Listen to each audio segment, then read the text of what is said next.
안녕하세요. 책 읽어주는 로사입니다. 잠언글 읽어드리겠습니다. 사랑하는 사람은 그냥 지나치지 않는다. 프루스트의 장미. 잃어버린 시간을 찾아서의 작가이며 20세기 최고의 소설가 중 한 명인 마르셀 프루스트가 친구이자 작곡가인 레이날도 한과 함께 남프랑스 어느 대저택 정원을 거닐며 대화를 나누고 있었다. 두 사람이 진홍색 꽃이 핀 벵골 장미나무 앞을 지나갈 때 갑자기 프루스트가 말을 중단하고 걸음을 멈췄다. 레이날도도 걸음을 멈출 수밖에 없었다. 친구를 의식한 프루스트는 이내 다시 걷기 시작했다. 그러나 몇 걸음도 가지 않아 다시 멈춰 서더니 말했다. 미안하지만 내가 잠시 뒤에 남아 있어도 되겠나? 먼저 가면 곧 뒤따라가겠네. 조금 전에 장미꽃들을 다시 보고 싶어서 그래. 레이날도는 프루스트를 혼자 두고 먼저 앞으로 걸어갔다. 갈림길에서 돌아보니 프루스트는 장미나무가 있는 곳으로 되짚어 가고 있었다. 레이날도가 대저택을 한 바퀴 돌아 다시 그 자리로 올 때까지 프루스트는 똑같은 장소에서 미동도 하지 않고 장미꽃을 감상하고 있었다. 머리를 앞으로 숙이고 얼굴은 더없이 진지했으며 눈썹까지 약간 찌푸린 채 미묘한 꽃들에 몰입해 있었다. 레이날도가 그 옆을 한 차례 더 지나간 다음에야 프루스트는 몰입 상태에서 깨어나 친구를 부르며 달려왔다.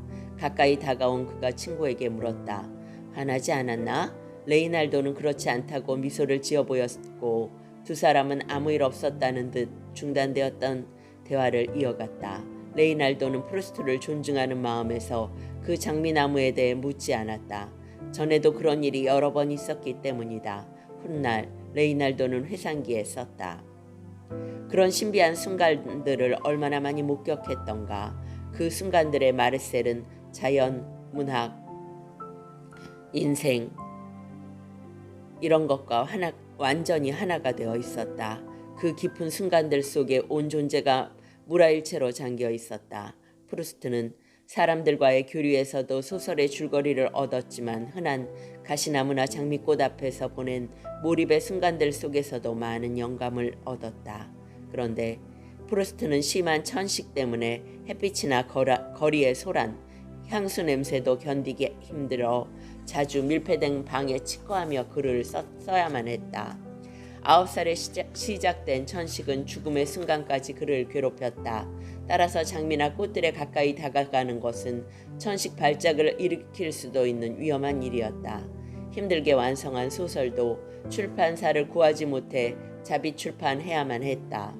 대작 잃어버린 시간을 찾아서를 앙드레지드가 형편없는 작품이라고 출간 거부한 것은 유명한 일화이다. 또한 프루스트는 성격적으로도 어두운 일면이 있었다. 그런 많은 문제들에도 불구하고 몰입해서 경험한 사물들에 대한 기억은 소설 집필의 원동력이 되었다. 그 몰입의 순간에 그는 나는 더 이상 하찮고 우연한 존재가 아니다라고 느꼈다. 나아가 한 송이 꽃의 기적을 볼 수 있다면 우리의 삶 전체가 바뀔 것이다 라고 썼다. 잃어버린 시간을 찾아서의 주제는 우리가 많은 순간들을 잃어버리며 살고 있다는 것이다.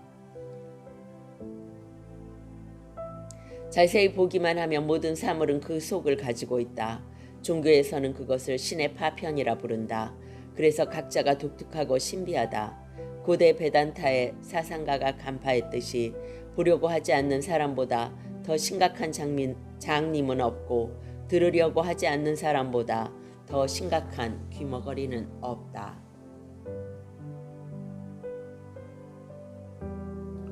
우리는 보고 느끼기 위해 태어났다. 그 밖에 꼭 무엇이 되어야만 하는 것이 아니다. 아름다움에 몰입하고 감동할 줄 아는 영혼을 가지고 우리는 이곳에 왔으며 그 몰입과 감동이 삶의 문제들을 극복하고 인생을 살아나가게 하는 힘이다. 하버드대 심리학자 데니얼 길버트는 행복에 영향을 미치는 것은 배경이나 환경이 아니라 일상의 순간에 대한 집중도라고 말했다. 한 제자가 물었다. 저는 어디에서 깨달음을 추구해야만 할까요? 스승이 말했다. 이곳에서. 그것이 언제 가능할까요? 지금 이 순간 일어나고 있다. 제자가 다시 물었다. 그럼 왜 저는 그것을 경험하지 못하는 걸까요? 스승이 말했다. 네가 보고 있지 않기 때문이다. 무엇을 봐야만 하죠? 특별한 것이 아니다. 그냥 보면 된다. 너의 시선이 닿는 것이면 어떤 것이든. 하지만 어떤 특별한 방식으로 바라봐야 하지 않을까요? 아니다. 평범한 방식으로 보면 된다. 저는 언제나 평범한 방식으로 보는데요. 아니다. 넌 보지 않는다. 제자가 물었다. 왜 안 본다는 거죠? 스승이 말했다. 보기 위해서는 지금 여기에 존재해야 한다. 너의 마음은 거의 언제나 다른 곳에 가 있다. 진정으로 바라봄이야말로 사랑의 행위이다. 눈앞의 세상을 보지 않고 삶을 피상적으로 살아가는 사람은 영혼이 고통받는다. 깊이 바라보면 이해하게 되고 이해하면 사랑하게 된다. 우리에게는 오직 하나의 질문만이 있을 뿐이다. 세상을 사랑하는가? 사랑하는 사람은 그냥 지나치지 않는다. 오늘은 사랑하는 사람은 그냥 지나치지 않는다. 프루스트의 장미 읽어드렸습니다. 로사였습니다.